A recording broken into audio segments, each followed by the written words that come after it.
如果一个人在83岁的高龄的时候被囚禁，每天还受尽凌辱，还逼着吃下自己亲儿子的肉，你认为他会做出什么事儿呢？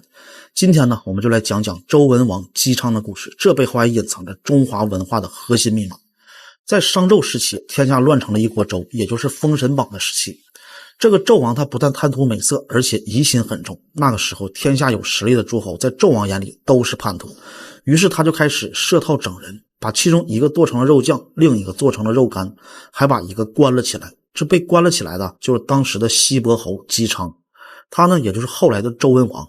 纣王可不是把他关起来就算完了，而是从精神上开始折磨他。商纣王把姬昌的儿子炖成了肉丸，送到了姬昌的面前，说：姬昌啊，现在我们这里没有粮食给你吃了，如果你想要活下来，就吃我亲手给你做的肉丸吧。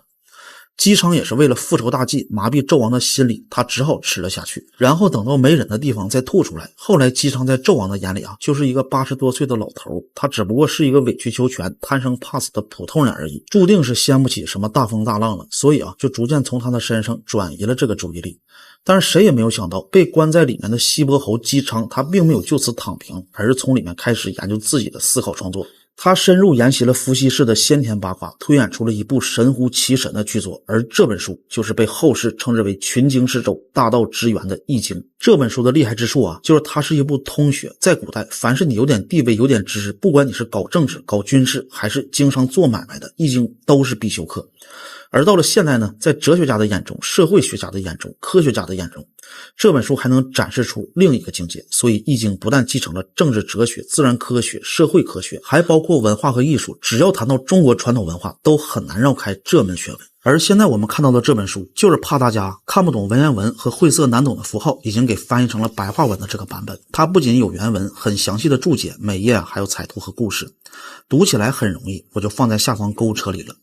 而后人考证呢，易经更像是西伯侯复仇计划的可行性方案。说白了，既有军国大事，也有鸡毛蒜皮的小事。用今天的话说更像是训练 AI， 给 AI 算法做投喂，能寻找所有事情的发生的因果关联和发展规律，再经过几年的代入推算、验证、补增，最终提炼出了64卦与386爻这一套大的模型。当时的西伯侯姬昌就是利用这里的规律，重点去发现商朝崛起的卦象以及它灭亡卦象背后的趋势，这样就可以找到干掉商纣王真正的密码。后来的历史也证明了一切。